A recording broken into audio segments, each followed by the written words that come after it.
devant vous afin de vous perfectionner, de vous édifier et vous donner la nourriture adéquate pour aujourd'hui. Amen, quel que soit votre niveau.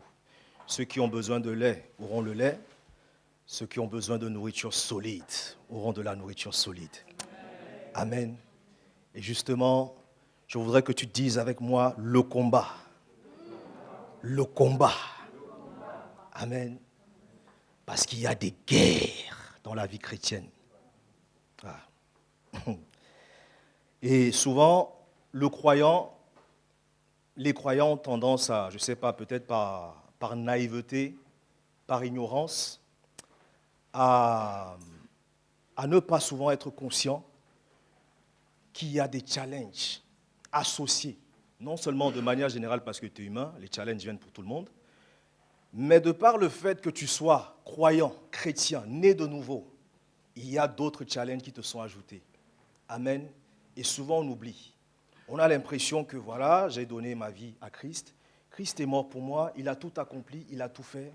C'est bon, je vis dans le monde des bisounours. J'aimerais te ôter cette illusion. Tu n'es pas dans le monde des bisounours. Amen. Surtout toi, en tant que croyant. Amen. Et je vais te montrer pourquoi. Et justement, le fait n'est pas justement de te montrer que tu es dans un monde où il y a de la guerre. C'est de te donner la conscience et te donner l'envie de t'armer de tout l'arsenal de guerre que Dieu a mis en toi. Amen. Pour que tu puisses fonctionner efficacement, justement, dans un monde un peu compliqué, en tant que croyant, bien évidemment. Amen. Est-ce que tu es prêt avec moi à aller un peu plus en profondeur? 1 Timothée, chapitre 2, verset 4. Amen. 1 Timothée, chapitre 2, verset 4.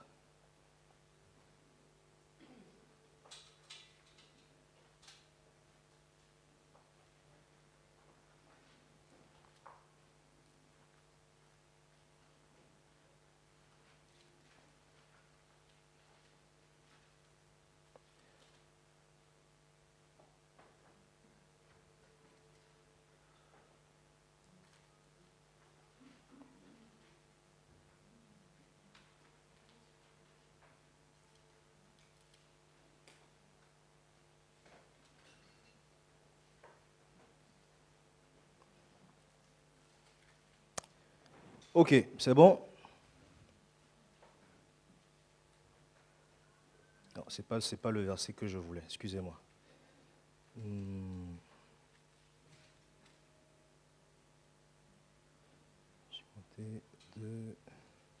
Oui, 1 Timothée 2, verset 4.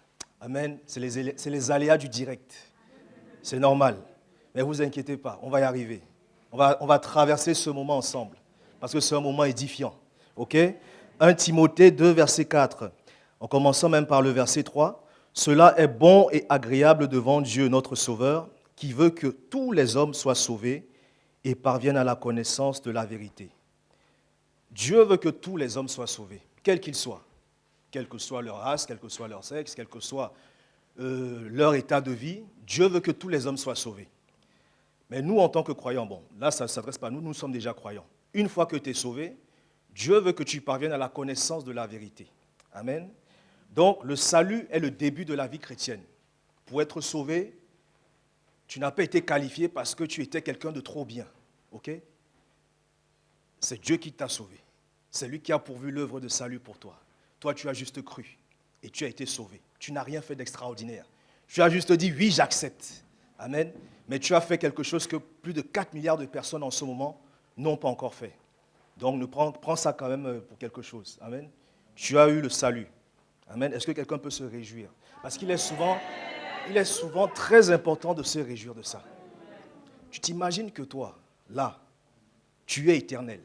Tu n'auras pas de fin. La terre passera. Tes problèmes passeront en passant. Mais toi, tu survivras à tes problèmes. Amen. Donc, le salut est le début de la vie chrétienne. Donc, ce que nous allons voir nous concerne nous. Le combat du croyant. Donc, la vie chrétienne ne concerne que les chrétiens. On est d'accord? Pour parler de ce qu'on va parler là, ça nous concerne. Je ne vais pas te parler des challenges du monde. Je ne vais pas te parler des challenges de tout le monde. Je vais te parler des challenges du croyant et comment le croyant doit faire face à ces challenges. Amen. Donc, une fois que tu es sauvé, il faut que tu parviennes à la connaissance. Là, par contre, ce n'est plus Dieu qui fait pour toi. Bien qu'il a pourvu la connaissance, bien qu'il a mis à disposition la connaissance, bien qu'il a mis des plateformes pour que la connaissance te soit accessible, bien qu'il a même mis son esprit en toi, qui a toute la connaissance, il faut quand même que tu travailles un peu pour arriver à cette connaissance. Et ça, bien aimé, je ne veux pas te mentir. Ça ne va pas se faire automatiquement. Amen. De toutes les façons, tu as assez de vie chrétienne, et même si peut-être tu viens de naître de nouveau, les choses que tu as apprises, ce sont des choses où tu t'es attelé à les apprendre. Amen. Et donc, c'est un apprentissage continu. Dans Matthieu 28, verset 18 au verset 20, Dieu dit, allez dans toutes les nations et faites de toutes les nations des disciples. Donc, bien aimé, laisse-moi te dire quelque chose. Tu as été appelé pour être sauvé, ça c'est sûr, mais aussi appelé à être disciple. Un disciple, c'est quelqu'un qui apprend. Amen.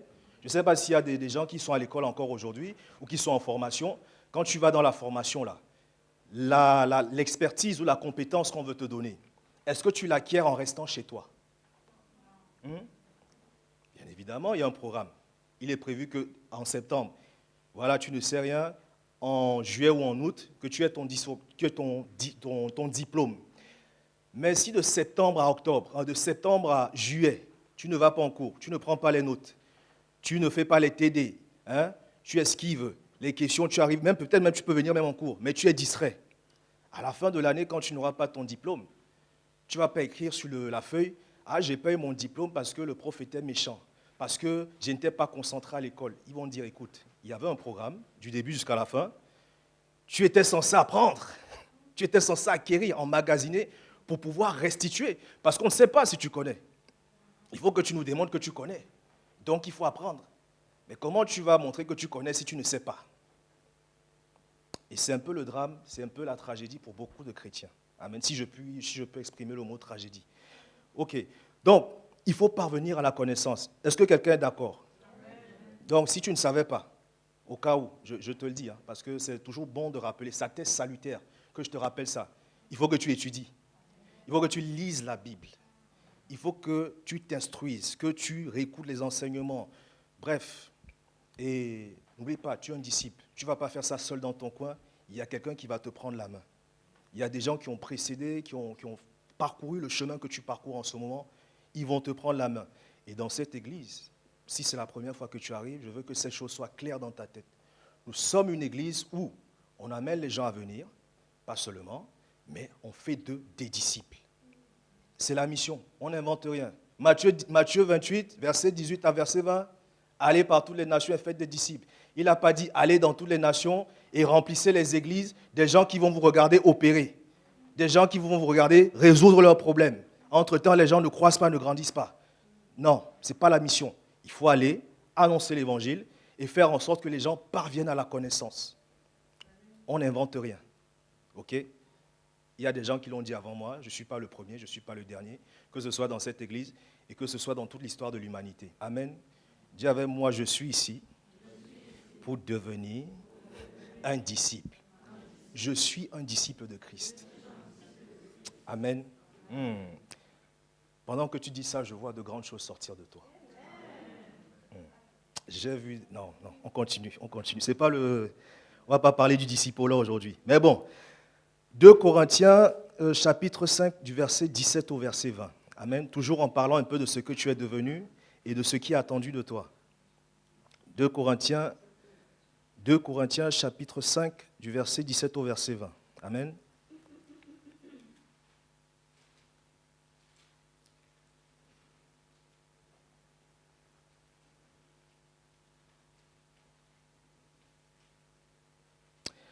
Donc, c'est bon.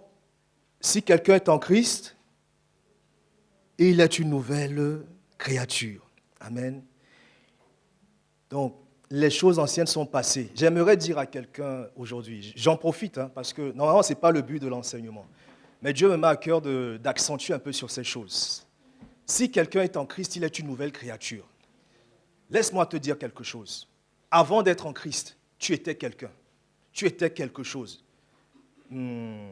Est-ce qu'on pouvait même te décrire? Est-ce qu'on pouvait même te décrire? Comment on peut décrire quelqu'un qui est dans les ténèbres? Quelqu'un qui est mort. C'est ce que tu étais avant d'être en Christ. Mais maintenant en Christ, tu es une nouvelle créature. Une nouvelle création. Nouvelle ici, ça veut dire que tu n'as jamais existé par le passé. Ce que tu es devenu n'a jamais existé par le passé. Donc, j'aimerais dire à quelqu'un ce soir, arrête de te décrire selon ce que tu étais avant. Que ce soit par nostalgie. Si tu veux donner des témoignages, il n'y a pas de souci. Oui, avant, je faisais la fête. Oui, avant, j'étais colérique. Oui, avant, j'étais ça, j'étais ça, j'étais ça. Il n'y a pas de souci. Mais laisse-moi te dire, celui d'avant, là, il est mort. Déjà qu'il était mort à la base. Mais il est mort définitivement. Amen. Maintenant, tu es une nouvelle créature. Où il y a de la joie, où il y a de la paix, où il y a de l'assurance, où il y a de la force, où il y a du caractère, où il y a de la douceur, où il y a de la tempérance. Je peux continuer ou bien? Il y a quoi d'autre? Qui peut m'aider là? Dis-moi, qu'est-ce qui est en toi? Qu'est-ce qui est en toi? La joie, tous ces trésors, tous ces héritages, toutes ces nations. Il y a des prodiges et des miracles en toi. Il y a des solutions en toi. Il y a de l'abondance en toi. Tu ne manques de rien. Tu étais colérique avant. Aujourd'hui, tu manques de colère. Mais avant, tu manquais de joie. Aujourd'hui, tu abondes en joie. Tu n'avais pas confiance en toi avant. Mais aujourd'hui, tu es rempli d'assurance. Tu étais timide avant. Je suis quelqu'un de posé. Je suis timide. J'aime pas trop. Voilà, je me comporte. Laisse-moi te dire, aujourd'hui, tu es quelqu'un rempli d'assurance, rempli de force, rempli quel mot je peux même trouver là? Tu n'es pas timide. Amen. Donc arrête de dire, oui, moi je ne veux pas trop parler aux gens. Souvent, nous les Africains, le problème, enfin, les Africains, bon, je ne sais pas si tout le monde est africain ici, souvent c'est cette éducation qu'on a reçue qui ne nous aide pas aussi. Le fait qu'il faut respecter, il faut toujours être en retrait, tout ça. Et quand tu arrives maintenant devant le Seigneur, tu dis non, il faut que je respecte. Non, oui, il faut respecter, mais de temps en temps, et même souvent, n'oublie pas, tu es rempli d'assurance. Tu dois être capable de te tenir, de parler de Christ. Amen. Et de parler aux situations et de parler aux circonstances. Je crois que quand les circonstances arrivent à ce souci, que tu sois timide ou que tu sois autoritaire, elles arrivent. Mais quand elles arrivent, il faut qu'elles te trouvent en place. Amen. Donc tu n'es pas timide. Et tout ce qui était mauvais, laisse-moi te dire en passant, il n'y a rien de mauvais en toi. Il n'y a que des bonnes choses.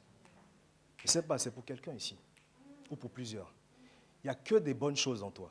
Je sens que je ne vais même pas donner le message que je veux donner. Mais peu importe. Amen. On suit ce que Dieu a prévu pour chacun de nous ici. OK? Donc il n'y a rien de mauvais en toi. Donc, une fois né de nouveau, on continue, on s'est arrêté où?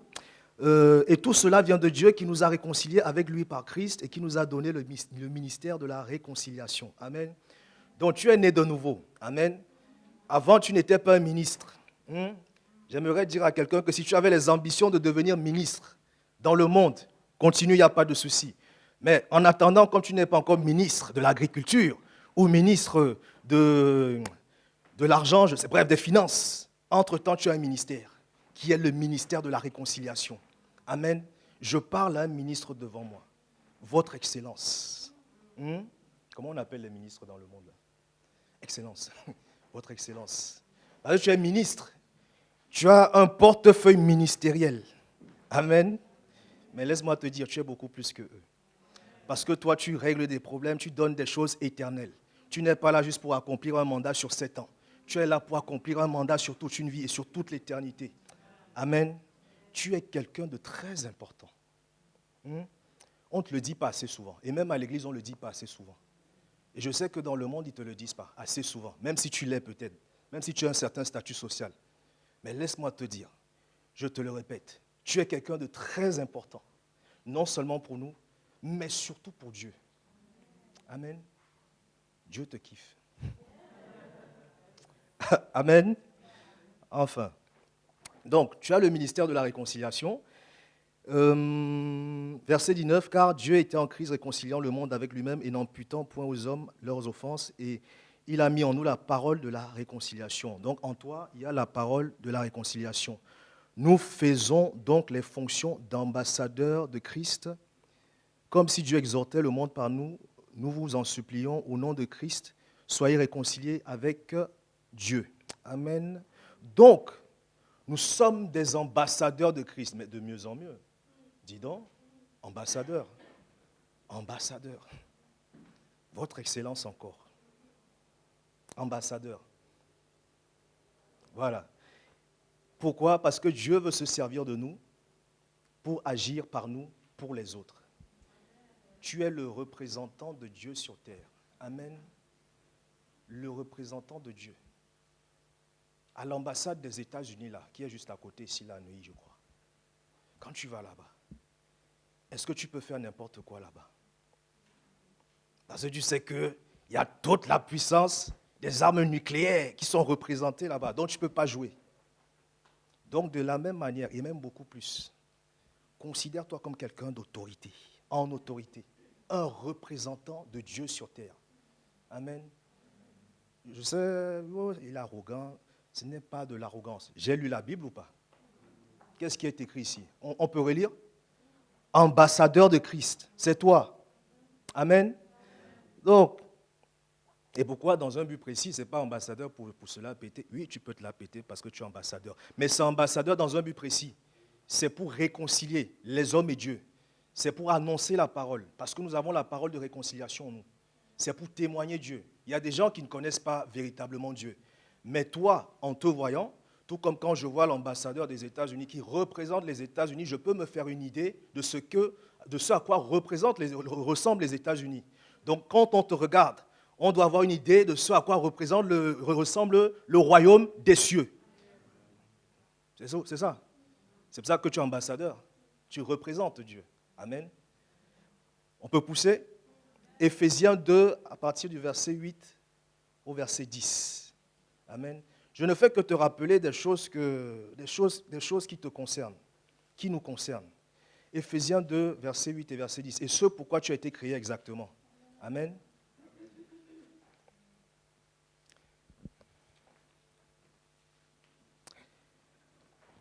Alors, donc, car c'est par la grâce que vous êtes sauvés par le moyen de la foi. Ok, bon, ça on est d'accord. On est sauvé par le moyen de la grâce, on est sauvé par le moyen de la foi. On est sauvé par la grâce. Ok. Et cela ne vient pas de vous. Donc tu ne t'es pas sauvé toi-même. Hein? Si tu pouvais te sauver toi-même, franchement, super, super pour toi. Mais il se trouve que tu ne peux pas te sauver. Tu ne pouvais pas, bon, tu es déjà sauvé. Tu ne pouvais pas te sauver de toi-même. C'est Dieu qui t'a sauvé. Amen. C'est lui qui pourvoit l'œuvre du salut.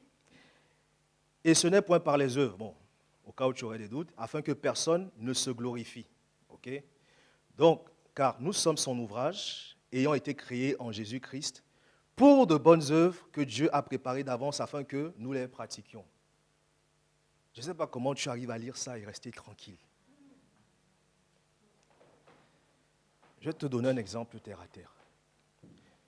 Tu vois, qui aime bien les voitures ici? Enfin, imagine ce que tu aimes bien. Un exemple de choses que tu aimes bien, je ne sais pas, des sacs à main, du maquillage, des voitures. Imagine une Lamborghini. Imagine le créateur de Lamborghini créer une Lamborghini. Quand tu t'approches de lui, tu es fan de Lamborghini. Quand tu t'approches de lui, tu te sens comment? Quelle ingénierie! Comment mettre autant de chevaux dans une voiture? Comment on peut créer un maquillage? Même quand je transpire, le maquillage ne transpire pas. Le maquillage est toujours là. Qui a créé ça? Donc, tu vois que ce sont des choses qui ont été créées avec une ingénierie. Et là, on te dit Dieu, l'architecte des architectes, l'ingénieur des ingénieurs, le créateur des créateurs, l'intelligence, je ne sais pas, l'alpha, l'oméga, le tout. C'est lui qui t'a créé. Et il ne t'a pas créé vite fait. Tu n'es pas un prototype. Tu n'es pas un essai. Tu n'es pas une expérience qu'il a fait et ça a échoué, il dit bon, vas-y. On te dit qu'il t'a créé pour de bonnes œuvres, pour de bonnes choses. C'est-à-dire qu'il a pris son temps de te créer, de t'agencer, de penser. C'est-à-dire qu'il avait le projet. Tu vois un peu quand tu as un projet là, tu réfléchis, qu'est-ce que je peux mettre en lui? Est-ce que je dois mettre encore de la joie? Vas-y, je vais mettre toute ma joie en lui. Est-ce que je dois mettre un peu d'amour? Comme ça, il va un peu ressentir. Vas-y, je mets tout mon amour en lui. Je mets toute ma paix en lui. Je mets toute ma capacité à guérir des malades en lui. Je mets ma parole. Je mets ma vie, ma force, mon tout en lui. Je ne lui refuse rien. Je ne cache pas, il n'y aura pas une saison 2 de lui. Il n'y aura pas un iPhone 17, 17 iPhone plus tard, 17 prix plus cher plus tard. Non. Une fois pour toutes, je le bâtis dans sa meilleure version possible. Arrête de chercher à devenir la meilleure version de toi-même. La version de toi que tu es là, c'est la version aboutie. Amen. Du moins, tant que tu es vivant. Après, il y a t'inquiète, la résurrection. On va pas aller là-bas. Mais sache que, là où comme tu es là, tu es plein. Il y a tout en toi. Tu ne manques de rien. Et Dieu t'a créé pour de bonnes œuvres. Amen. Afin que tu les pratiques. Le créateur de Lamborghini, il crée une Lamborghini afin qu'elle aille sur les circuits et qu'on teste un peu les 600 chevaux qu'il y a en elle. Qu'on voit ce qu'elle a dans le ventre. Le créateur de maquillage, c'est vrai, il a fait les tests sur les singes, sur les mannequins. À un moment donné, quand il met ça en marche, en distribution, c'est pour que toi tu achètes. Quand tu mets le maquillage, on te fait les compliments. Là, tu dis, oui, ce maquillage en vaut la peine. Et entre-temps, lui, il gagne l'argent. Amen. Il a été créé pour un but particulier. Donc, tu as été créé pour de bonnes œuvres. Donc, s'il y avait quelqu'un ici qui se demandait pourquoi il a été créé, donc j'aimerais te dire, ne va plus chez le psychologue et lui demander quelle est la raison de ta vie. Amen, je te délivre en même temps. Tu as été créé pour de bonnes œuvres. Ok? Dis avec moi, j'ai été créé pour de bonnes œuvres. Il faut que ça rentre. Encore. Tu n'as pas l'air convaincu. En même temps. Et pendant que tu as dit ça, les œuvres là vont se manifester. De plus en plus. Amen. Ok. Donc, il y a le salut, on l'a compris. Après, il y a les œuvres du salut qui doivent accompagner le fait qu'on est sauvé. Ok? Le salut est par la grâce, on l'a vu, c'est par la foi en Jésus-Christ. Il y a les bonnes œuvres et ce sont des œuvres que Dieu a préparées d'avance. Ok? C'est très smart. Hein? C'est-à-dire qu'il prépare un chemin tracé pour toi. Et il te prépare pour ce chemin. Afin que tu fonctionnes pleinement dans ce chemin. Ce n'est pas genre, il te prépare un peu comme c'est vrai dans la vie, parfois, même dans ton travail. On t'entraîne, on te prépare, mais parfois, la théorie, quand tu arrives sur le terrain, ça se passe autrement. Parce que même le patron ne sait pas ce qui peut se passer dans ton travail. Lui, il a préparé un chemin tracé. Et en plus, il n'est pas en dehors de toi. Il est en toi.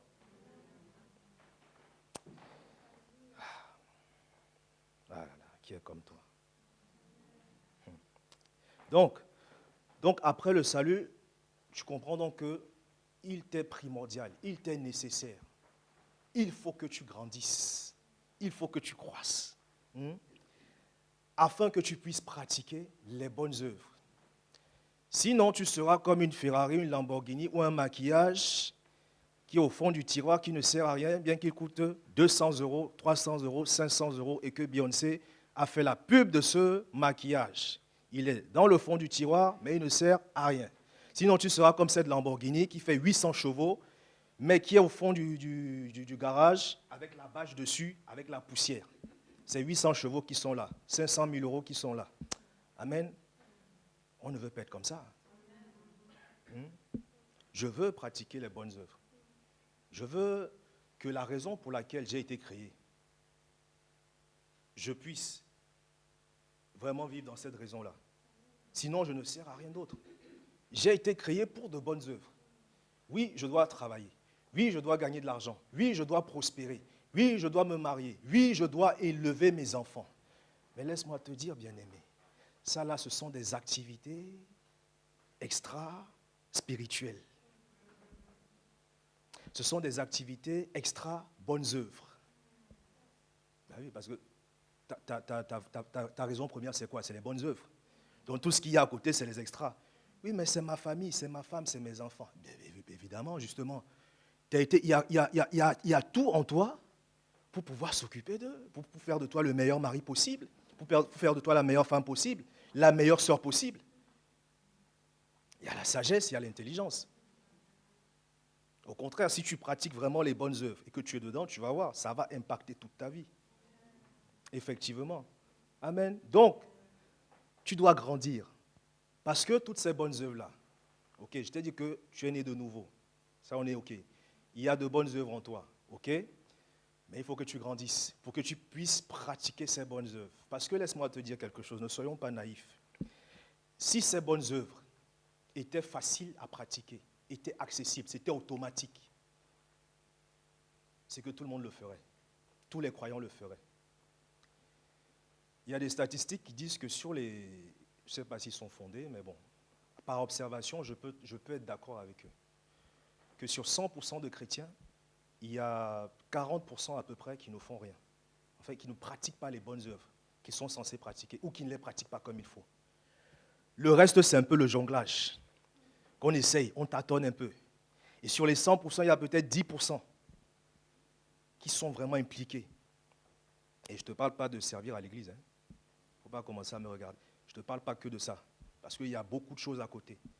Il y a à peu près 10% qui sont impliqués, qui sont vraiment dans la pratique des bonnes œuvres. On devrait être 100%. Ah oui. Parce que nous ne sommes pas des modèles défectueux. Nous avons été créés avec la capacité de bien accomplir. Nous ne sommes pas des modèles d'essai. Donc quand on ne pratique pas, c'est juste qu'on ne pratique pas, c'est tout. Ce n'est pas qu'on ne peut pas. Bon, je ne vais pas dire qu'on ne veut pas, ça c'est autre chose, mais qu'on ne pratique tout simplement pas. Parce que tout le monde veut, c'est sûr. Mais tout le monde ne le fait pas. Ou ne le fait pas comme il faut. En parlant des bonnes œuvres. Hein? OK? Donc, ce n'est pas facile. Et si c'était facile, tout le monde le ferait. C'est pour ça que je te dis qu'il y a des guerres. Et que la vie chrétienne, c'est un combat. Ce n'est pas le bisounours lente. Ce n'est pas Disney, Chanel. C'est la guerre. Amen. Et je suis venu, je ne sais pas, pour te donner cette soif-là. Que tu dis, c'est bon, je suis un soldat en bataille. Je me suis assez reposé. J'ai trop laissé faire le camp ennemi. À partir d'aujourd'hui, je ne me laisse plus faire. À partir d'aujourd'hui. Et si jamais j'étais déjà à un niveau, à partir d'aujourd'hui, je croisse encore. Vois cet enseignement comme un stage d'aguerrissement spirituel. Amen. Donc prends des notes et réécoute-le. C'est un enseignement que le pasteur avait fait il y a 2 ans à peu près. Okay? Et je le réécoute souvent. Donc n'hésite pas. Parce que de temps en temps, là, voilà, la vie, ça cogne de partout. Ok, je ne te parle pas en mode oui, t'inquiète pas, ça sera facile, tu vas accomplir les bonnes œuvres et tout va aller, ça va être bien, ça va être super. Oui, mais comme dans tout match, prends le match de foot, même si tu gagnes 1-0 à la fin, tu as gagné. Mais on ne sait pas, dans les 90 minutes, là, il se sont passées beaucoup de choses. Tu as peut-être pris 2 cartons rouges, on t'a taclé, il y a un joueur qui s'est blessé, mais à la fin des fins, tu as gagné, tu as remporté la coupe, tu as ramené la coupe à la maison. Ok? Donc c'est un peu la même chose dans la vie chrétienne. Parfois tu vas gagner facilement. Parfois tu vas même gagner par forfait. L'ennemi va déclarer forfait. Et je prie pour toi que ça arrive. Mais ça ne sera pas tout le temps ça. Amen. Parfois tu vas batailler. Et je suis là pas pour t'équiper. Tu as déjà l'équipement en toi.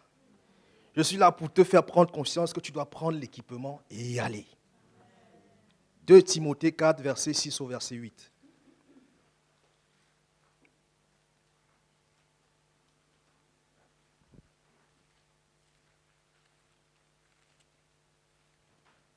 On y est? Alors, donc 2 Timothée 4.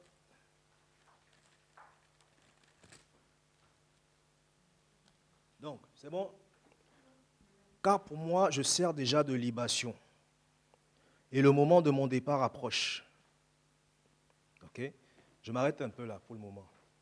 Là, Paul nous dit que pour lui, le moment approche. Donc, en gros, il dit au revoir. Donc, ça veut dire qu'il s'en va déjà. Il sait que le moment est arrivé. Par ça, personne ne lui a dit, oui, tu as un cancer et tu es en phase terminale, qu'il te reste 6 mois à vivre. Et donc, par rapport à ça, il dit que je m'en vais comme il me reste 6 mois à vivre. Là, il dit que le moment du départ pour moi approche. Le moment de mon départ. De mon départ. Ce n'est pas un départ qu'on m'a imposé. C'est mon départ. Donc, on comprend par ça que Paul nous fait comprendre quoi? Que par la connaissance de Christ dans laquelle nous nous approfondissons chaque jour, aucun d'entre nous n'est censé partir trop tôt. Aucun d'entre nous n'est censé être surpris par la mort. En temps normal, tu peux savoir exactement quand est-ce que tu partiras. Et tu peux même dire que non, je ne pars pas encore. Le même Paul là, il y a un passage où il dit, je ne sais pas si je dois partir ou si je dois rester. Si je pars, tant mieux, je vais avec mon Père, je suis heureux. Mais comme je vois que vous tâtonnez encore un peu, je ne sais pas si je dois rester. Donc, même Jésus lui-même, en passant, il savait exactement que le jour où on l'a crucifié, là, c'est là il allait partir. Il a dit, j'ai donné ma vie. La mort ne l'a pas surpris. Jésus, c'est ton modèle en passant. On est d'accord?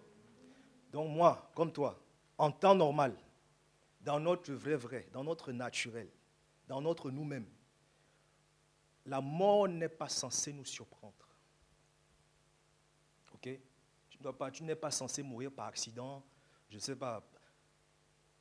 Si tu sais que c'est l'accident qui va te tuer exactement, précisément, je peux te choquer. Tu peux même dire que l'accident là ne va pas me tuer, même si tu l'as vu en vision.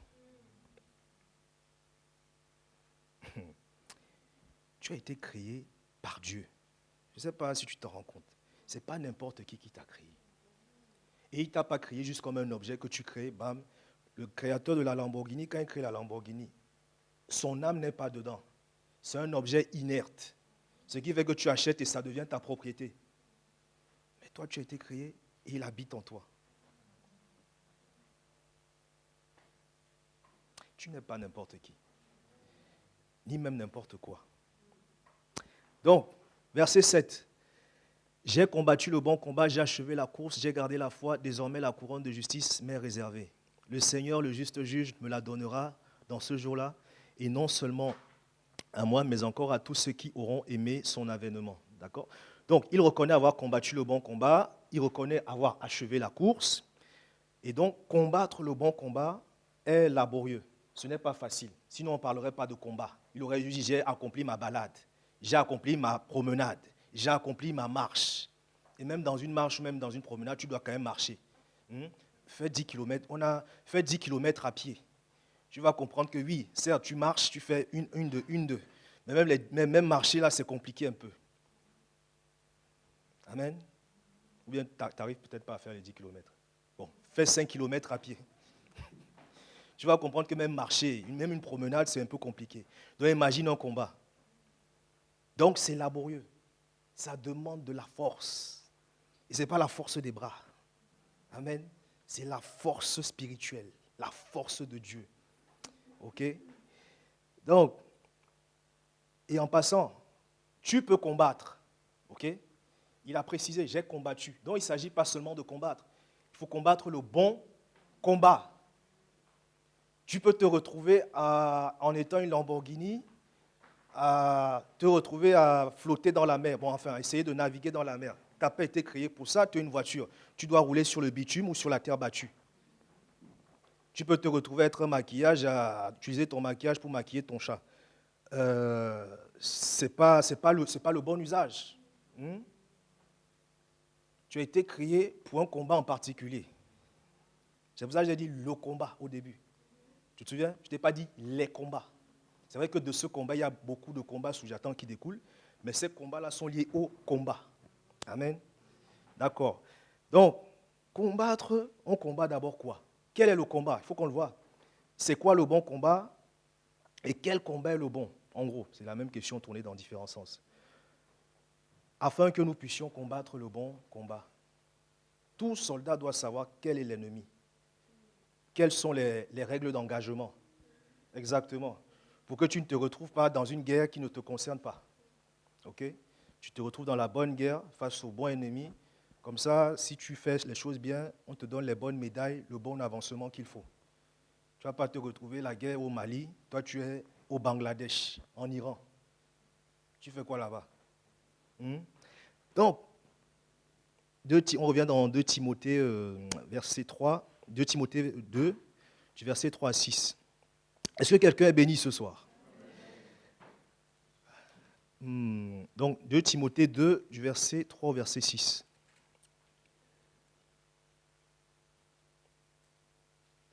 Donc là, Paul va te prendre un peu, pour que tu comprennes un peu à quoi le combat fait référence. Paul va te prendre certaines métaphores, certaines allégories, pour te parler de ce à quoi ce combat ressemble, pour que tu aies une idée précise. Amen. Et donc, il dit quoi? Il faut que le laboureur travaille avant de recueillir les fruits.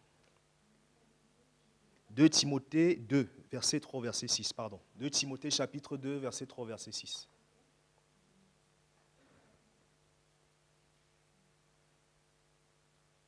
Donc, il faut que le laboureur...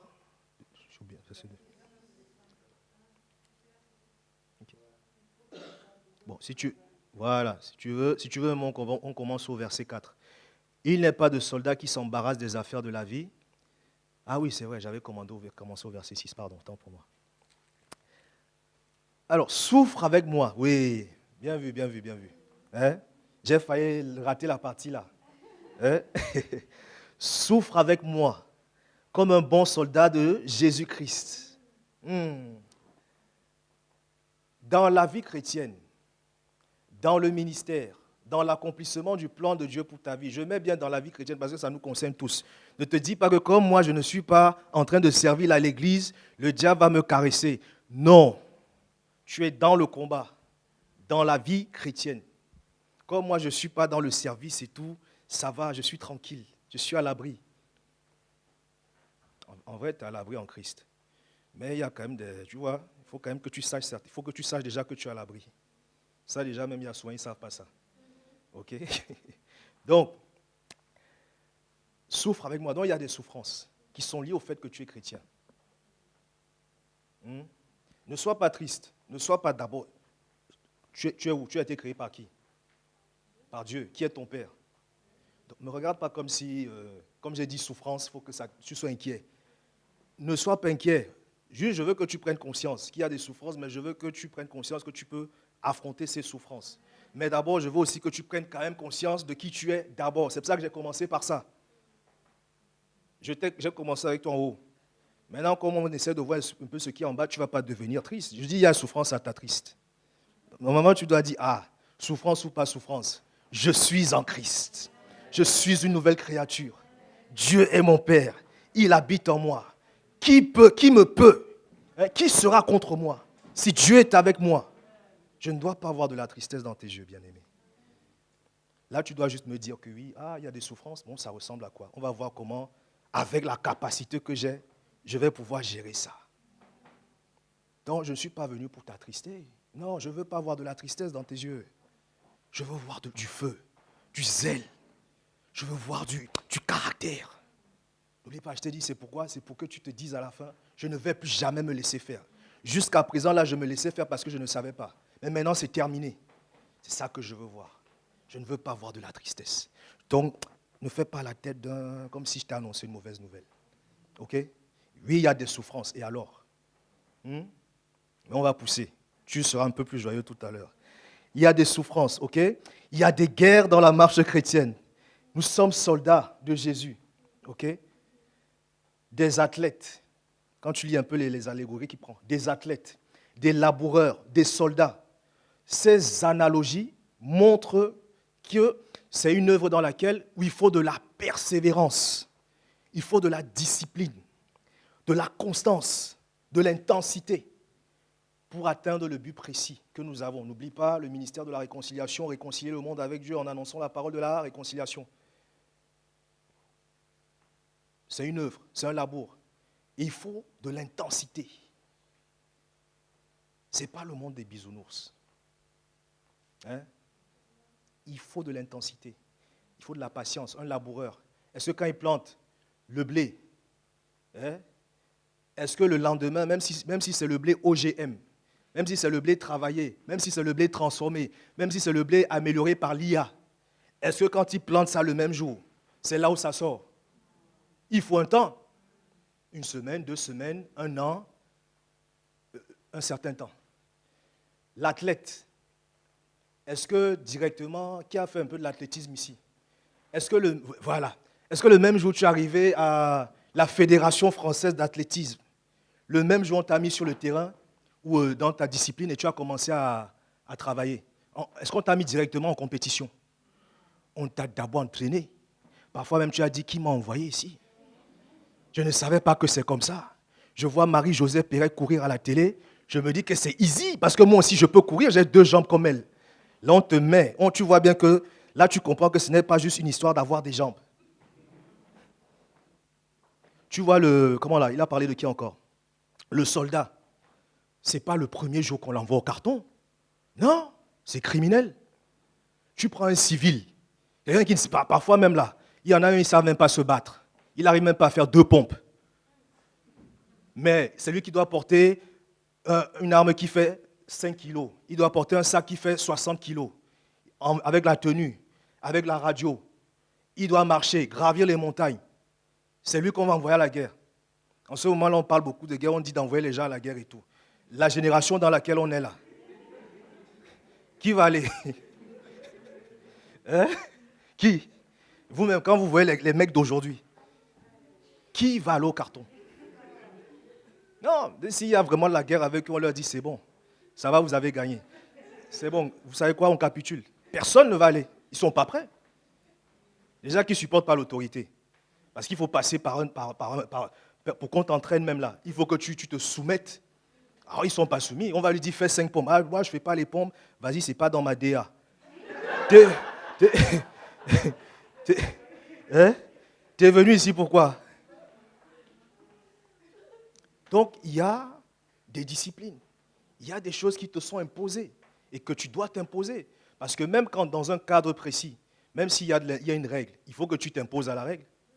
Ce qui fait que quand tu vas dans un travail, quand tu n'aimes pas trop comment on appelle ça déjà? Leur culture d'entreprise, la direction et tout, ça ne colle pas avec toi. Tu démissionnes. Tu vois? Donc, il faut que tu te soumettes.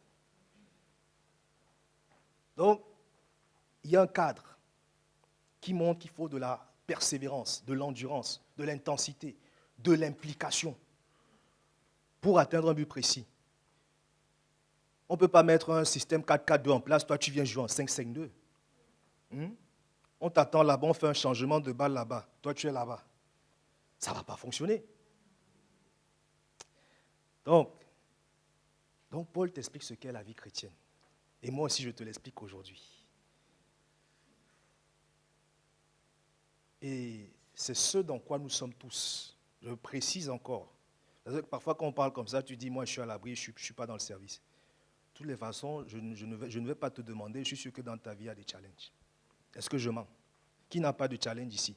Lié au fait qu'il est chrétien. Ah non, je baisse la main, ce n'est pas moi. Mais tout le monde en a. Ok? Philippiens 3 encore. Philippiens 3, du verset 12 au verset 14. Donc tu as compris le combat. Tu as compris le combat dans lequel tu es. Philippiens chapitre 3, du verset 12 au verset 14.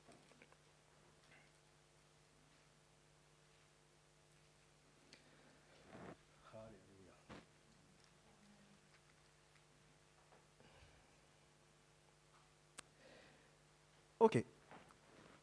Ce n'est pas que j'ai déjà remporté le prix ou que j'ai déjà atteint la perfection, mais je cours pour tâcher de le saisir, puisque moi aussi j'ai été saisi par Jésus-Christ.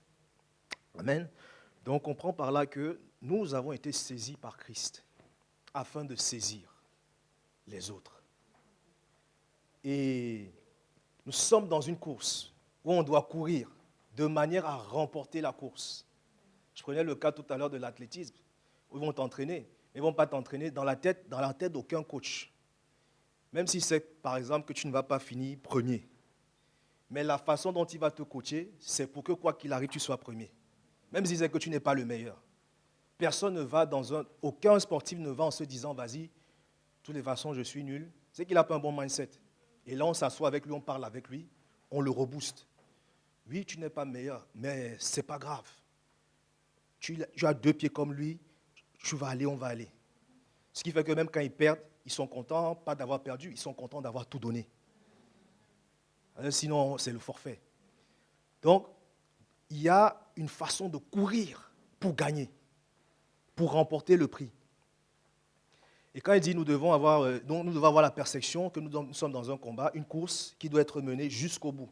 En passant, la course dans laquelle nous sommes, c'est une course qui doit être menée jusqu'au bout. On ne s'arrête pas en chemin. Tu peux ralentir le rythme si tu veux. Ça peut arriver. Ça passe les turbulences. Comme je disais, il y a des challenges qui vont te bousculer un peu. À un moment, tu ne sais pas si Dieu là même, il est avec toi ou il n'est pas avec toi. Depuis là, je prie. C'est comme si c'est moi et le plafond. Je ne sais pas en ce moment si Dieu est avec moi. L'histoire de la marche chrétienne là, je ne sais pas, c'est trop compliqué. Ça arrive à tout le monde. On appelle ça des turbulences. Quand tu prends l'avion, il y a des moments où ça secoue un peu. Est-ce qu'à ce moment-là, tu te dis, de toutes les façons, tu n'as pas le choix. Est-ce qu'à ce moment-là, tu te dis, vas-y, je vais ouvrir et je vais sauter, je vais partir de l'avion. Non, tu restes. Si on crache, on crache. Amen. En passant, je déclare que personne ici ne mourra dans un accident d'avion. Amen. C'est trop facile. Tu es là-bas, tu ne peux même pas te défendre. Non, ce n'est pas normal. Donc, en avance, ce n'est pas notre partage. Je ne vais pas subir ma mort. Jamais. Donc, imagine-toi, tu es dans ça secoue un peu, et là, tu ouvres, tu sautes, sans parachute. Mais il n'y a pas de parachute dans les avions commerciaux. Mais non. Sinon, il n'y aurait pas autant de morts. Sinon, chacun aurait son parachute. Dès que ça cuit, chacun met son parachute et on saute. Non. Quand ça coule, là, c'est... Voilà, mais bon. Donc, parce que ça secoue. Mais est-ce que tu vas commencer à insulter le pilote? Non. Tu vas commencer là, monsieur. Et quand vous allez atterrir, même souvent, je vois, les gens, ils applaudissent. Oh. Tu applaudis quoi? C'est son boulot. Oui. C'est son travail. Il est censé te prendre d'un point A à un point B. Et il doit te ramener sain et sauf. Donc tu lui dis, mon ami, la prochaine fois, la turbulence par laquelle tu es passé là, essaye d'esquiver ça. Je ne veux rien entendre. Je n'ai pas payé 1600 balles le billet pour que je vienne avoir des palpitations. Donc, dans la vie chrétienne, ça secoue. Mais on n'abandonne pas. On persévère. On est qui même en fait? Tu es qui? Rappelle-moi, je veux t'entendre le dire. Tu es qui? Tu as qui avec toi? Il y a les jeunes qui chantent. J'ai Jésus dans mon bateau. J'ai Jésus dans mon bateau. Tu as Jésus dans ton bateau. Le bateau tremble, tu t'inquiètes. Pourquoi? Qui est plus fort que la tempête? Jésus ou la tempête? Jésus lui-même nous a montré un peu le modèle. Il y avait une tempête terrible. Il dormait. Parfois, il faut rester tranquille. Ok? Ça va passer. Il y a des combats dans lesquels tu ne te prends pas la tête avec ça. Laisse couler. Mais bon, si tu veux leur enseigner le respect, si tu veux leur montrer de quel bois tu te chauffes, vas-y. Il n'y a pas de souci. Mais sinon, parfois, laisse couler. Amen. Je te parle des combats de la vie chrétienne. De toutes les façons, tu dois être tempérant, de toutes les manières. Donc, si quelqu'un te provoque, ne dis pas que oui, Guy m'a dit que oui, il faut que je leur montre de quel bois je me chauffe. Non. Je te parle vraiment des combats de la foi. Amen. Donc, et nous sommes dans un combat, et donc je voulais te dire qu'il y aura des occasions d'abandonner. Il y aura des occasions de laisser tomber, quelle que soit ta saison. Même, tu sais que même le confort est un piège. C'est bon, j'ai tout vaincu, ça va. J'ai gagné des nations et des nations. Je suis un homme de Dieu respectable. Tout le monde me connaît. J'ai plus besoin de prier, ça va. Je suis arrivé. Tu es déjà tombé. Ok? Toujours, je suis là et je veux toujours aller. Nous sommes dans une vie où tu es censé progresser. Que tes progrès soient évidents. Pas que ta stagnation soit évidente. Que reste à ton niveau et reste là et n'avance plus. Non, avance toujours, monte. Amen. Oh, salabra. Donc, contre quoi Paul combattait, contre quoi nous combattons. Donc, le vrai combat de la vie chrétienne n'est pas à l'extérieur, mais à l'intérieur. Ok? La vie, c'est la vie. Ok? Le plus important, c'est ce qui se passe en toi. C'est pour ça que je t'ai fait prendre conscience dès le départ qui tu es. Parce que les situations, elles ne vont jamais changer. Elles ne doutent pas de qui elles sont. Oui, je suis là pour créer le chaos. C'est ma mission. Je suis là pour te dérouter, pour te défocaliser. Je n'ai aucune pitié de toi. Quand les voix là viennent te parler, est-ce qu'elles te donnent le lait? Tu es nul, personne n'a besoin de toi. Vas-y, suicide-toi, laisse tomber, le ministère, ce n'est pas pour toi. Tu as cru que, vas-y, il suffisait juste de croire en Dieu et c'est bon. C'est comme ça qu'elle parle, non? Ah, laisse tomber, tu vois, tu es fatigué. Tous les jours, tu vas à l'église. Ah, Dieu a dit que tu es dans le repos. Repose-toi. Profite. Tu étais dans le monde, guerre sur guerre. Tu viens maintenant en Christ, encore la guerre. Ah, papa, laisse. T'inquiète. Il y aura des occasions d'abandonner. Et parfois, ces occasions sont subtiles. Ça ne vient pas toujours en mode waouh. Parfois, c'est une petite pensée, une petite lourdeur, une petite fatigue, un petit mauvais mood. Je ne sais pas.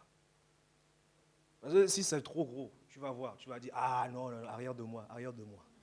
Quand c'est gros, dis arrière de moi. Quand c'est petit aussi, quand c'est subtil, dis aussi arrière de moi. Il n'y a pas de cadeau. C'est une guerre de très haute intensité. Quand tu vas à la guerre, même un enfant de 5 ans qui a une Kalachnikov peut te tuer alors que tu es un soldat surentraîné. Donc dès qu'il a une arme, c'est un combattant. Même si c'est un enfant de 5 ans. Je te laisse conclure. Amen. Voilà. 1 Corinthiens 9, verset 22 au verset 25. 1 Corinthiens chapitre 9, du verset 22 au verset 25.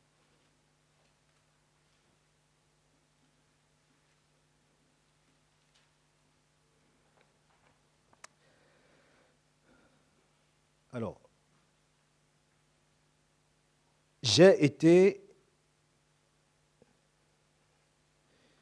faible avec les faibles afin de gagner les faibles. Je me suis fait tout à tous afin d'en sauver de toute manière quelques-uns. Je fais tout ça à cause de l'évangile afin d'y avoir part. Je m'arrête là. Donc, Paul nous montre qu'il y a une part qui est réservée uniquement à ceux qui vivent pour l'évangile. Donc, quand tu vis pour l'évangile, quand tu pratiques les bonnes œuvres pour lesquelles tu as été créé, quand tu accomplis pleinement ton ministère de la réconciliation, on est d'accord, c'est ça la part à l'évangile. On est d'accord, je ne t'ai pas perdu? Si je t'ai perdu, tu me dis, hein. On reprend, depuis le début s'il faut. Donc, vivre pour l'évangile nous donne part à quelque chose. C'est ça, accomplir la course. Verset 24. Ne savez-vous pas que ceux qui courent dans le stade courent tous, mais qu'un seul remporte le prix? Donc, on doit être conscient de ça pour accomplir pleinement le plan. Lorsque j'accomplis le ministère, lorsque je marche dans ma marche chrétienne, je dois avoir la mentalité de quelqu'un qui court de manière à gagner, de manière à remporter le prix. Je ne viens pas pour participer. Je viens pour en découdre. Je viens pour gagner. Verset 25. Tous ceux qui combattent s'imposent toute espèce d'abstinence et ils le font pour obtenir une couronne corruptible. Mais nous le faisons pour une couronne incorruptible. On ne peut pas être plus clair. Il y a des abstinences à s'imposer dans ce combat de la marche chrétienne pour une couronne incorruptible. Vous avez vu, je ne sais pas, ceux qui sont un peu, ceux qui ont à partir de 20 ans en montant. Bon, c'est le cas un peu de tout le monde. Vous vous souvenez du Usain Bolt à l'époque? Quand il faisait les 9 secondes aux 100 mètres. Il était comment? Quel était son physique? Il était fit. Il était plus mince que moi. Maintenant, il est plus gros que moi. Donc, au final, il a performé, il s'est entraîné toute sa vie pour 10 ans de carrière à peine. Oui, c'est vrai, il est entré dans l'histoire, tout le monde sait, oui, si tu veux.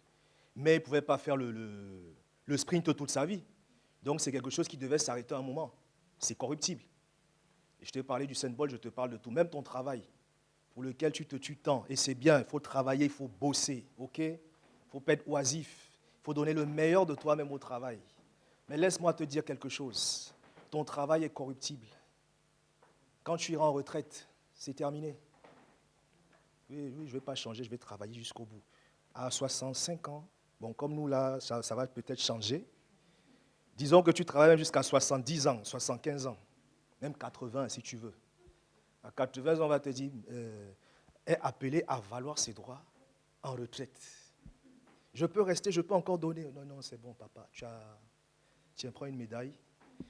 Voilà, ta retraite t'attend. Va t'occuper de tes petits-enfants. Donc, le travail a une fin. Ton salaire va s'arrêter un jour. Bon, si tu veux, tu vas travailler toute ta vie. À ta mort, ça va s'arrêter. On peut pas. C'est bon? Si tu n'es pas convaincu. À un moment, tu vas mourir, non? On est d'accord. Voilà, bon, ça va s'arrêter.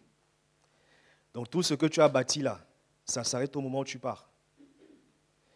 Mais le travail dans lequel nous sommes, le ministère dans lequel nous sommes, la course dans laquelle nous sommes, les résultats de ça, le salaire de ça est incorruptible, c'est-à-dire éternel. Amen. Tu seras connu dans l'éternité comme quelqu'un qui a accompli sa course jusqu'au bout, qui n'a pas abandonné.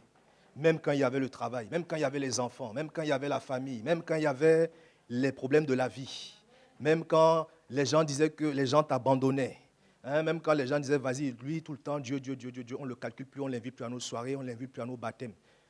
Même quand ça va se passer, les baptêmes vont finir, les soirées vont finir, les vacances vont finir, le travail va finir, l'argent va finir.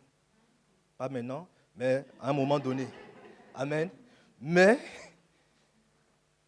ton salaire que tu accomplis, que tu as quand tu accomplis à chaque fois une œuvre, une bonne œuvre, est éternelle. Amen. Ça, tu pourras dire, oui, vas-y, payez-moi à vie. Même pas à vie. Payez-moi éternellement. Mais après, il faut travailler quand même. Hein? Ce n'est pas gratuit, hein? Salaire, travail, salaire. Œuvre, récompense. Pour le salut, tu n'as rien à faire. Depuis là, que ce soit clair. Mais pour les récompenses, pour le salaire, parce qu'il y a un salaire, pour obtenir un salaire, il faut travailler. Et il se trouve que tu as un travail. Tu as une fonction ministérielle. Tu es ambassadeur de Christ. Amen. Donc mets-toi au travail. Amen. Donc il y a des abstinences à s'imposer dans ce combat, dans la marche chrétienne, pour une couronne incorruptible. Donc si on veut être en mesure de remporter la couronne incorruptible, il faut s'imposer soi-même des abstinences. Amen. Donc quel est le vrai combat? Et là maintenant je commence à atterrir. C'est un combat que tu ne dois jamais perdre de vue. Si tu vas accomplir pleinement le plan de Dieu pour ta vie. Ok? On va quand même aller dans ce... non, on ne va pas aller là.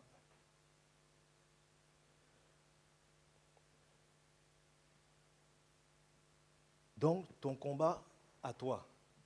Parce que comme je t'ai dit, il y a beaucoup de choses qui vont bouger, beaucoup de choses qui vont secouer. En gros, ces choses-là n'ont pas forcément quelque chose contre ta vie en soi-même. Le but, c'est quoi? N'oublie pas, on est dans une guerre, il y a une mission, il y a un champ, il y a des âmes à gagner. Dieu veut que tout le monde soit sauvé, tout le monde parvienne à la connaissance. Tu es un soldat de Dieu, tu es un ministre de Dieu, tu es un représentant de Dieu. Tu annonces la réconciliation aux hommes. Okay? Donc c'est ta mission. Vois les situations et les circonstances comme des tentatives de te défocaliser de cette mission-là. Tout simplement. Le but, c'est que tu n'accomplisses pas ton plan. Parce qu'il y a quelqu'un qui ne veut pas que les gens soient sauvés. On est d'accord? Forcément. S'il n'y avait pas d'opposition, les gens seraient tout simplement sauvés. Déjà, il y a quelqu'un, et en plus, il y a les gens eux-mêmes, leur système de pensée.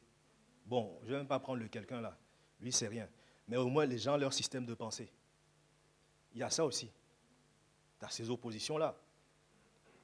Donc, le but des situations et des circonstances, c'est de te défocaliser de ce que tu as à accomplir. C'est tout. Oh, en ce moment, j'ai perdu mon travail. Donc, il faut que je me concentre pour trouver un travail. Et du coup, ça occupe toutes mes pensées. Et du coup, le plan de Dieu, là, on met ça d'abord de côté. Il faut d'abord que je règle mon travail. Tu vas retrouver un travail. Même dans la France de Macron. Tu vas retrouver le travail. Mais les 2 mois, les 3 mois que tu étais en train de chercher le travail, là, il y a des gens qui attendaient peut-être que tu leur annonces l'évangile. pour être sauvé. Bon, ce qui est bien, c'est qu'on n'est pas seul. T'inquiète, si tu as loupé, certainement quelqu'un d'autre va s'en occuper. Quelqu'un que lui, qui a peut-être la même situation que toi, qui a aussi perdu le travail comme toi, mais au lieu de s'inquiéter du travail, va dire, hey, travail ou pas travail, j'ai à faire ce que j'ai à faire. D'abord, parce que je sais que Dieu pourvoira d'une façon ou d'une autre. Donc, sois conscient de ça. Ce n'est pas parce que le monde t'en veut. Personne ne t'en veut. Personne n'est contre toi. Le truc, c'est que tu as un plan à accomplir et il faut que tu ne l'accomplisses pas. Et donc, qu'est-ce qu'on va faire? On va te défocaliser. On va te déconcentrer. Parce que si tu es déconcentré, si tu es défocalisé, tu ne seras pas efficace dans ta marche, dans ton ministère. C'est tout. C'est ça ton combat. Tu n'as pas un combat contre les sorciers de ton village. Tu n'as pas un combat contre les esprits des eaux qui restent là-bas dans les eaux. Nous, on est dans les lieux célestes, en Christ, dans la lumière. Pourquoi je vais aller dans le fleuve? Si je vais là-bas, ça devient, il part. Ça devient l'Esprit de Dieu qui habite là. Parce que quand j'arrive, la lumière arrive, les ténèbres s'en vont. On ne peut pas cohabiter ensemble. Donc, Jacques 1, verset 2 au verset 4, du verset 1 au verset... Jacques chapitre 1, du verset 2 au verset 4. Est-ce que tu as compris le combat dans lequel tu es? Restez focalisé, quoi qu'il arrive. Ok? Là, je te dis, je sais, je te dis, tu dis, c'est facile. Mais dans la semaine, là, il va se passer des choses. Et je veux que tu te souviennes de ce qu'on a vu aujourd'hui. Ok? Jacques 1, du verset 2 au verset 4. Alors, mes frères, regardez comme un sujet de joie complète les diverses épreuves auxquelles vous pouvez être exposés, sachant que l'épreuve de votre foi produit la patience, mais il faut que la patience accomplisse parfaitement son œuvre afin que vous soyez parfaits et accomplis sans faillir en rien. Donc, quand une épreuve vient, quand l'épreuve viendra la prochaine fois, je n'ai pas besoin d'être prophète pour te dire que tu auras des épreuves. Elles vont venir les prochaines fois. Ok? Quand elles viendront, il faut que tu aies cette mentalité-là. Elles sont là pour permettre à la patience en toi de t'exprimer, pour permettre à l'endurance en toi de s'exprimer, pour permettre à la persévérance en toi de s'exprimer, et même pour permettre à la puissance de Dieu qui est en toi. Ok? Donc, malgré la situation, ça arrive. Une expérience, enfin, je sais pas moi, une épreuve où il faut que tu sois patient. Sois patient. Une épreuve où il faut que tu sois persévérant. Persévère, justement. Je suis vraiment persévérant. C'est facile de dire dans son coin, c'est comme les boxeurs qui frappent dans le vide et tout. Ouais, c'est normal que tu fasses des trucs de ouf. Tu fais des esquives et tout. Mais dès qu'on te met devant Tyson à l'époque, là tu comprends que il y a les bras et les bras. C'est pas le même sport qu'on fait. Il y a des ovnis et il y a nous. Tu vois? Donc, persévère, malgré la situation. Quand les problèmes arrivent, on a une arme. Tu iras lire chez toi, Éphésiens, les armes dont il faut se revêtir. Comme on n'a pas le temps, je ne vais pas passer par là. Mais il y a une arme en particulier, la parole. Les autres aussi, hein. Mais la parole, ça fait le reste. Confesse la parole. Oh, tu es timide. Je ne suis pas timide. Comment? Et s'il faut même, tu te mets dans une situation où justement, le courage sera testé, sera mis en évidence. C'est-à-dire, tu finis de dire, je ne suis pas timide, et maintenant tu vas par exemple dans la rue. Je vais annoncer l'évangile. Je vais parler à un inconnu de Jésus. Je vais parler à un musulman de Jésus. Et je vais parler avec assurance. Il faut souvent choquer les situations. Il faut qu'elles se posent les questions avant de venir vers toi. Comment on va faire pour l'avoir cette fois-ci? Les gens, quand ils pensent à toi, ils sont déjà en dépression. La dépression est en dépression quand elle sait qu'elle va venir. Elle dit, ah, vas-y. Tu es sûr que je dois aller vers lui encore? Non, il faut que tu ailles, c'est ta mission. Il faut qu'ils prennent des cours de fortification là-bas dans leur royaume, là, pour venir te voir. Non, je ne suis pas capable. On ne peut pas envoyer quelqu'un d'autre à ma place. Tu dois aller. Si tu ne vas pas, tu vas voir ce qui va t'arriver. Et il y va. Et il vient, il te trouve encore. Tu dis, ah, tu es encore revenu. Ah, mon ami, tu sais comment ça se passe souvent, non? On va faire comme d'habitude. Ne t'inquiète pas, je suis là éternellement. On va refaire pareil encore et encore et encore. Jusqu'à ce que vous compreniez que je suis intestable. On ne me teste pas. Amen. Ton seul combat, c'est de rester focalisé. C'est de rester là, à ta position. Les situations, les circonstances, dans ce combat, tout est fait pour te faire, pas parce qu'ils ne peuvent pas t'enlever de ta position, mais pour te faire croire que tu n'es pas dans ta position. Pour te faire croire que tu n'es pas dans ta situation. Qui est que tu es en crise, qui est que tu es dans les lieux célestes, qui est que tu as la domination sur les situations, sur les circonstances. Qui est que tu as la domination sur toute la puissance de l'ennemi. Qui est que tu as la puissance. Qui est que tu parles, les choses arrivent. Qui est que tu guéris les malades. Enfin bref, qui est que tu es une source intarissable de bénédiction, de grâce abondante. Qui est que tu es un don qui vient de Dieu. Tout don qui vient de Dieu n'a pas de faille. Tu n'en as pas. Tu n'as pas de problème. Tu n'es pas bizarre. Tu n'es pas incapable. Tu es plus que capable, plus que vainqueur, plus que tout. Mais qu'est-ce qui va faire la différence? C'est la conscience de ça. C'est tout. Le pasteur prend souvent un exemple. Imagine-toi, je suis là. Il y a un enfant. Bon, là, je reprends l'exemple de l'enfant de 5 ans qui vient devant moi. Sauf que cette fois-ci, il n'a pas d'arme. Voilà. Là, maintenant, c'est nous deux. Il n'a pas quelque chose qui peut me tirer dessus. Voilà. Il va me dire, oh, je vais te frapper. Il n'y a pas de couteau à côté. Le terrain est lisse. Tu vois? Même s'il y a le couteau. Bon, le couteau, ça va encore, on peut gérer. Mais le terrain est lisse et il me menace. Bon, on ne frappe pas les enfants dans ce pays. Mais je vais rigoler. Je vais lui dire, vas-y, c'est l'enfant de qui ici? Venez le chercher, s'il vous plaît. Et dis-toi que même l'enfant devant toi, face aux situations, aux circonstances, même l'enfant est plus que les circonstances. En fait, pour que tu puisses voir les circonstances, il faut que tu utilises un microscope. Tellement ils sont inutiles. C'est rien en fait. C'est que dalle. Oui, je sais tes problèmes. Oui, quand ça arrive, ah, Guy, tu ne connais pas ma vie, c'est trop, c'est compliqué. Parce que tu regardes le problème. Tu regardes la situation. Tu te focalises sur elle. Et effectivement, tu viens à son niveau. Donc, du coup, tu la regardes de haut. Or, tu dois la regarder d'en haut. Si tu peux la voir, en fait, aussi. Hein. En fait, ça doit être genre, c'est qui, c'est quoi? Il se passe quoi encore? Oh, c'est bon. Amen. Est-ce que j'ai réveillé quelque chose en toi? Tu vas plus te laisser faire? Tu vas encore te laisser faire? Je vous vois tous. Hein.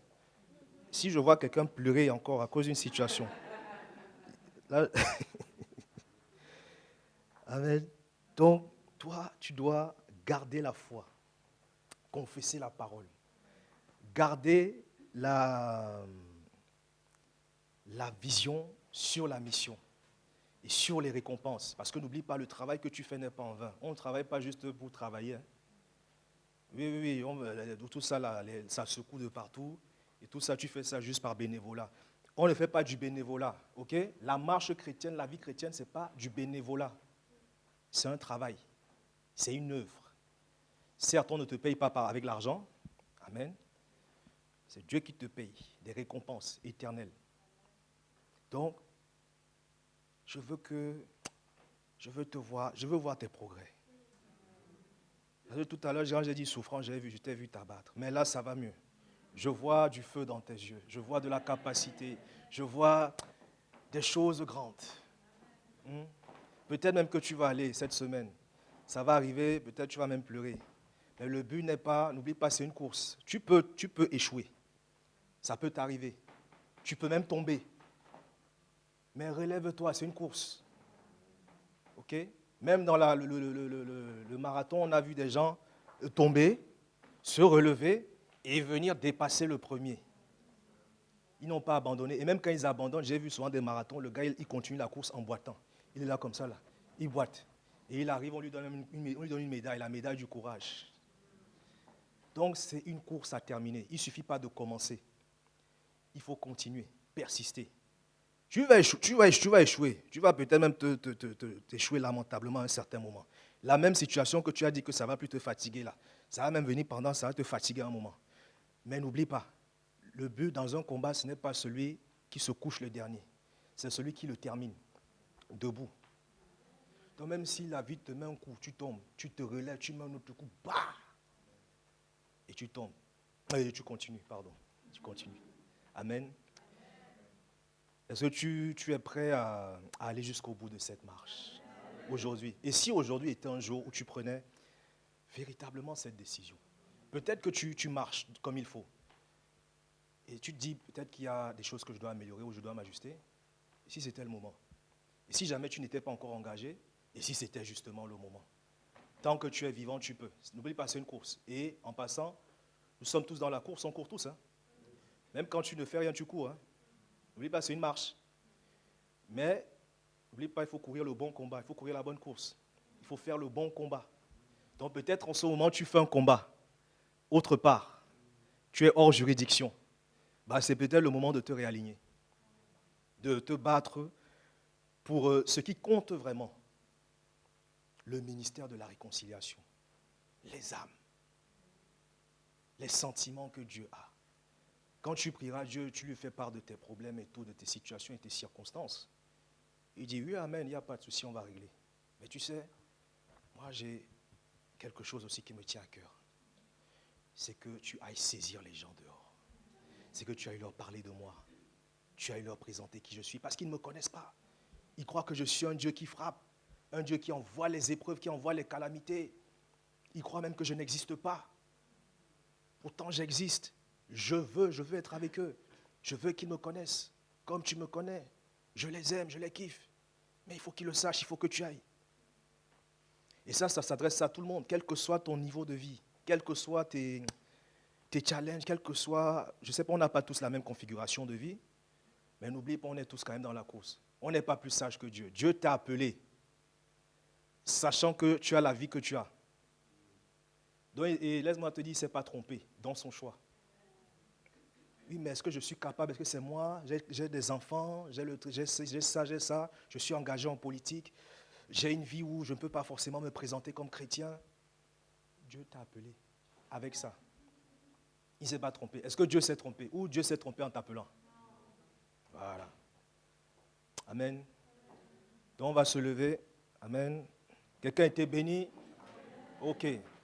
Donc comme nous sommes dans un combat et que tu as pris conscience que tu es un soldat, que tu as pris conscience que tu es ambassadeur de Christ, que tu as pris conscience que tu es dans une mission et que tu vas l'accomplir d'après ce que tu m'as dit tout à l'heure. Amen. Donc on va se mettre deux par deux et je vais vous inviter à être justement comme des soldats. Allez un peu rapidement là. Hein? Deux par deux, trois par trois, s'il vous plaît. Réfléchissez pas, mettez-vous ensemble. Pas forcément avec quelqu'un que vous êtes venu. Hein? Ok? Directement.